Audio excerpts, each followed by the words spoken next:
Shalom sahabatku, sebelum kita merenungkan kebenaran firman Tuhan di pagi hari ini, mari kita sama-sama berdoa.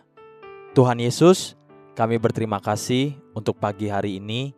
Kami berterima kasih untuk kebaikan Tuhan di dalam kehidupan setiap kami. Pagi hari ini kami ingin kembali mendengar tentang kebenaran firman-Mu. Biar kebenaran firman-Mu yang terus mengajar dan menuntun kami sepanjang hari ini. Amin. Pagi hari ini kita akan merenungkan kebenaran firman-Nya dengan tema Allah yang pengasih dan penyayang. Mari kita buka Alkitab di dalam kitab Hakim-Hakim pasal 3 ayat 12 sampai ayat yang ke-15. Demikian firman Tuhan. Tetapi orang Israel melakukan pula apa yang jahat di mata Tuhan. Lalu Eglon, Raja Moab, diberi Tuhan kuasa atas orang Israel. Oleh sebab mereka telah melakukan apa yang jahat di mata Tuhan. Raja ini mengajak Bani Amon dan Bani Amalek menjadi sekutunya. Lalu majulah ia dan memukul orang Israel kalah. Kota pohon korma diduduki mereka. 18 tahun lamanya orang Israel menjadi takluk kepada Eglon, Raja Moab. Lalu orang Israel berseru kepada Tuhan. Maka Tuhan membangkitkan bagi mereka seorang penyelamat, yakni Ehud, anak Gera, orang Benyamin, seorang yang kidal. Dengan perantaraannya, orang Israel biasa mengirimkan upeti kepada Eglon, Raja Moab.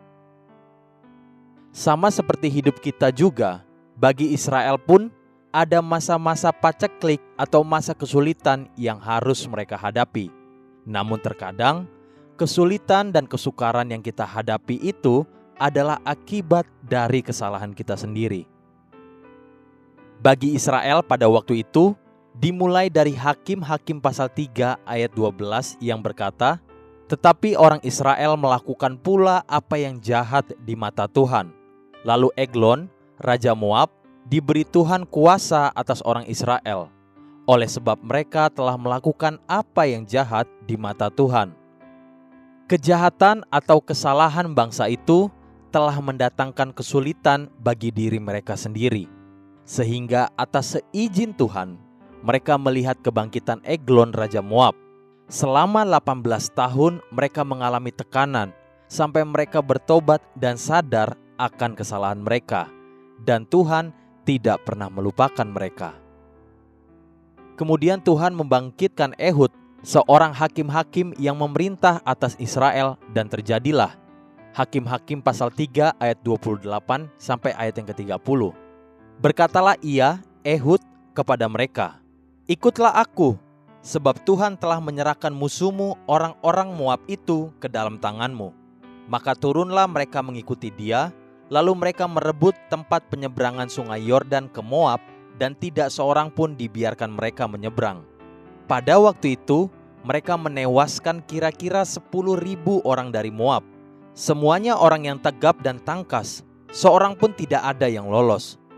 Demikianlah pada hari itu Moab ditundukkan oleh Israel, maka amanlah tanah itu 80 tahun lamanya. Melalui peristiwa itu, keadaan aman yang terjadi atas Israel justru jauh lebih lama dan lebih baik dibandingkan keadaan sulit yang mereka hadapi. Hakim-Hakim pasal 3 ayat yang ke-14, 18 tahun lamanya orang Israel menjadi takluk kepada Eglon, Raja Moab. Namun kemudian, Hakim-Hakim pasal 3 ayat 30, demikianlah pada hari itu Moab ditundukkan oleh Israel. Maka amanlah tanah itu 80 tahun lamanya. Saya jadi teringat akan perkataan Yeremia di kitab Ratapan. Ratapan pasal 3 ayat 31 sampai ayat yang ke-32. Karena tidak untuk selama-lamanya Tuhan mengucilkan. Karena walau ia mendatangkan susah, ia juga menyayangi menurut kebesaran kasih setianya. Belajarlah untuk tetap tekun dalam masa-masa sulit sekalipun.